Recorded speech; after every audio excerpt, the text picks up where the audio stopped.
pogrom contra els jueus a Alemanya. Aprofitem el fet de recordar aquest esdeveniment, aquest episodi, per marcar alguns dels punts conflictius que tenim a Barcelona, punts clarament feixistes, com un és la llibreria nazi a Europa, que està al carrer Sèneca, és aquest carrer que va, surt dels Jardinets cap a l'esquerra. Farem un recorregut que acabarà amb el Casal Tramuntana, és a dir, l'altre punt clarament nazi que tenim a Barcelona, el Clot, i entremig farem una sèrie de paradetes amb una sèrie de textos recordatoris d'episodis. Començarà parlant algú de racisme, el Carles. Després del Carles ens parlarà un company de Junts, que és el Logat. Comencem amb el Carles. Gracias, Teresa.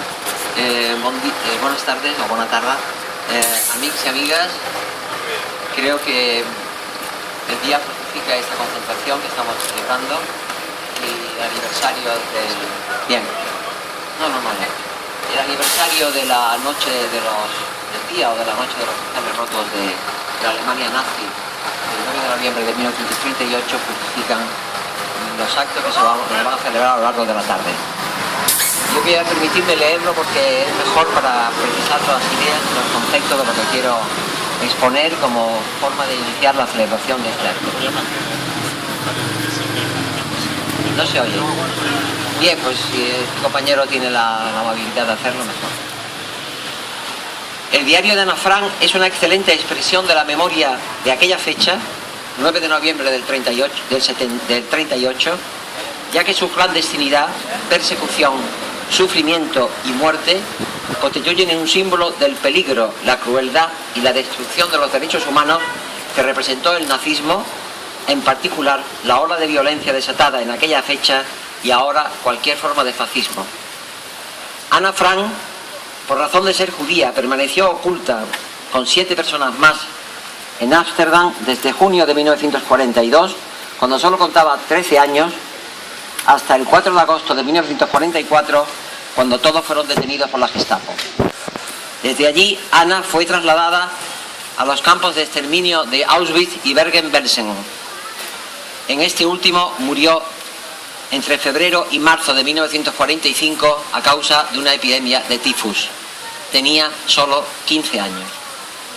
Parece que sus restos permanecen en las fosas comunes del campo donde falleció, en Bergen-Belsen. Permitirme.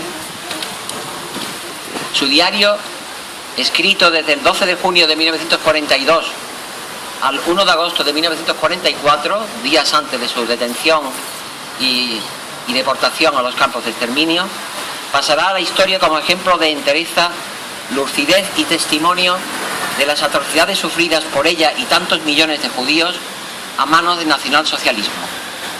Por ello es necesario citar, aunque muy brevemente, su sobrecogedor relato sobre el que siempre sobrevoló la esperanza y hasta la alegría de su condición de adolescente.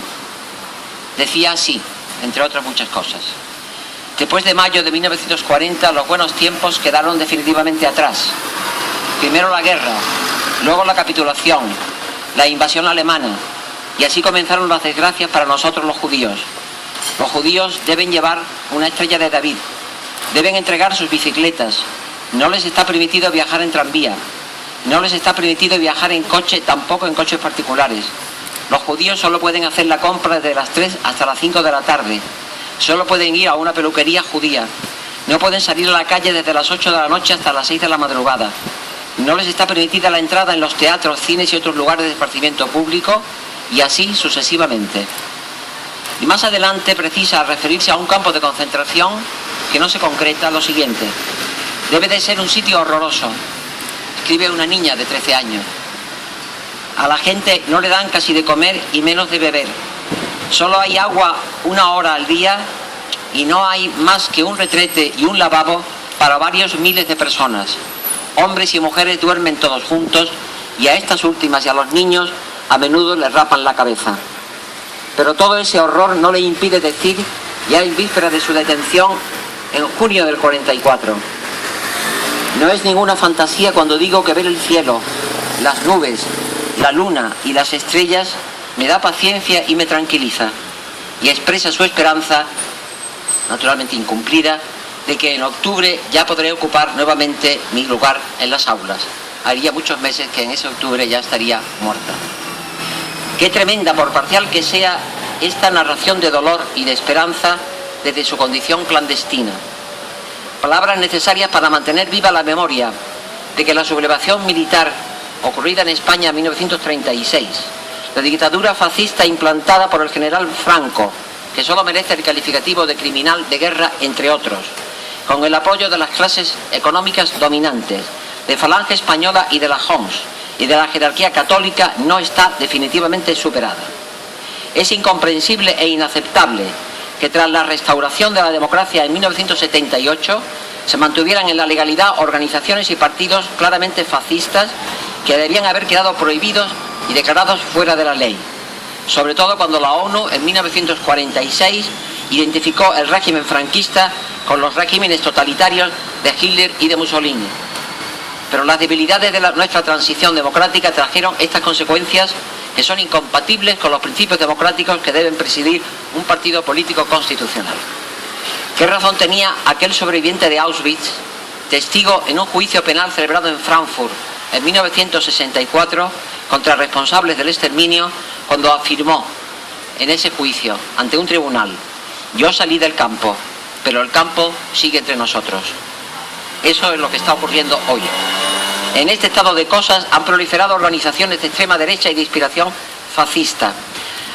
Ha sido su creciente expansión y sus acciones violentas las que han llevado a un gobierno conservador como el del Partido Popular a plantearse, con motivo de la reforma del Código Penal, que serán delictivas las conductas de personas y asociaciones que fomenten, promueven o inciten directa o indirectamente al odio, hostilidad, discriminación o violencia contra personas o asociaciones por razón de su ideología, religión, creencias o pertenencia de sus miembros a una etnia, raza, nación, su sexo, orientación sexual, situación familiar, enfermedad o discapacidad. Ya veremos, en todo caso, cuando esta propuesta se apruebe, cómo la aplican los tribunales. Porque la tolerancia de la democracia y sus gobiernos con el fascismo condujo también a permitir que dentro del marco legal pudieran abrirse locales comerciales como librerías, que eran un altavoz para la difusión del nazismo y la xenofobia, como lo fueron y lo siguen siendo la librería Europa y Calqui. Y aquella tolerancia llegó al extremo de que se admitiesen como lícitas conductas que enaltecían o incluso negaban el exterminio producido por el nazismo, con el apoyo de los tribunales, incluido el propio Tribunal Constitucional, que garantizaron la impunidad de los responsables de la propaganda fascista difundida por aquellas librerías. Así lo hizo el Tribunal Constitucional, que anuló la condena del titular de la librería Europa por entender justificada y por tanto no delictiva la negación del exterminio judío. La mera negación de genocidios constatados y acreditados históricamente implica un grave y evidente menosprecio hacia las personas que lo sufrieron y un atentado contra toda la sociedad en cuanto constituye una incitación al odio contra determinados colectivos por razones racistas o xenófobas. Y además consiste no solo en la mera difusión de ideas u opiniones sobre los fenómenos genocidas, sino que, inspirándose en un propósito discriminador y ofensivo para las víctimas, tratan de generar un estado de opinión favorable al genocidio planificado y sistemático. La posición del Tribunal Constitucional fue muy grave ante el resurgimiento en los últimos tiempos de movimientos xenófobos claramente inspirados en los postulados defendidos por el nacionalsocialismo, cuya expansión pudiera generar un notable riesgo de desestabilización de nuestro sistema democrático. Afortunadamente, en cumplimiento de una decisión de la Unión Europea del año 2007, parece que va a volverse a castigar penalmente a quienes nieguen, trivialicen gravemente o enaltezcan los delitos de genocidio, delitos de lesa humanidad u otros similares. Pero hoy debemos exigir que, además de las medidas penales, se reforme la Ley de Partidos Políticos de 2002 para disolver inmediatamente las formaciones políticas de signo fascista e impedir que puedan constituirse en el futuro. Y desde luego impidiendo que estén las que están presentes en las instituciones democráticas. Son todas ellas un peligro para la democracia y la ciudadanía democrática, como lamentablemente se acredita cada vez con más frecuencia. Permitidme concluir con unas palabras de Violeta Friedman, superviviente de Auschwitz, que ante las palabras del dirigente nazi belga Leon Degrelle, de menosprecio de la comunidad judía y enaltecimiento del nazismo, presentó una demanda judicial en defensa de su honor, el de su familia, toda exterminada, menos ella, y el de su pueblo. Se encontró durante varios años con un irritante respaldo judicial a dicho dirigente nazi, que solo concluyó gracias, en este caso, afortunadamente, a una histórica sentencia del Tribunal Constitucional. Sentencia que, además de reconocerle sus derechos y otorgarle el amparo judicial que 7 magistrados anteriormente le habían negado, dijo lo siguiente: se trata con toda evidencia de unas afirmaciones que manifiestamente poseen una connotación racista y antisemita, y que no pueden interpretarse más que como una incitación antijudía, por independencia de cualquier juicio de opinión sobre la existencia de hechos históricos.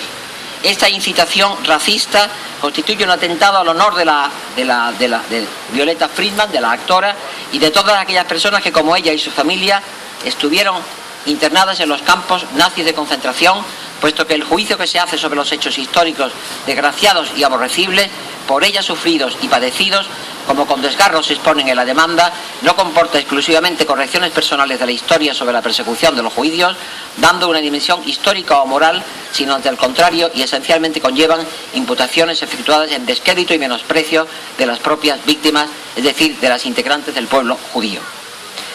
Esta sentencia de 1991 es la única sentencia que rigurosamente ha planteado la lucha contra el fascismo y contra las nuevas formas del fascismo de una forma clara y evidente. Esperemos que tomen nota los actuales fiscales y tribunales de todo el país, incluido Cataluña y España.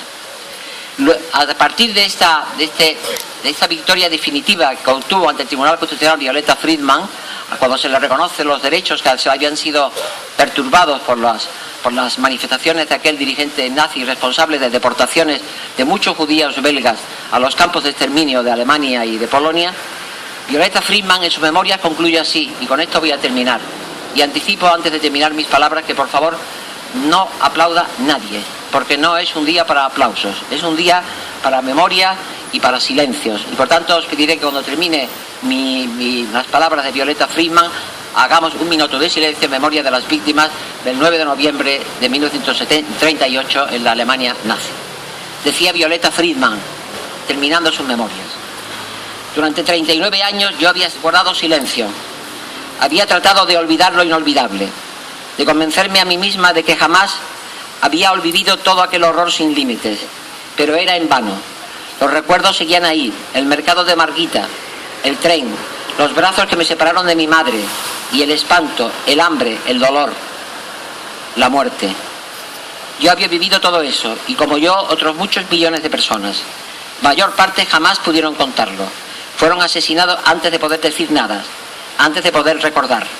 Ahora alguien estaba intentando engañarme a mí, que lo había vivido, y al mundo entero.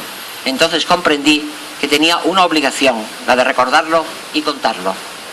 Y termino. La memoria expuesta, razones de justicia y el respeto inexcusable de todos los derechos humanos que hay que exigir siempre y más hoy, justifican y hacen indispensables actos como el que estamos celebrando. Salud y adelante.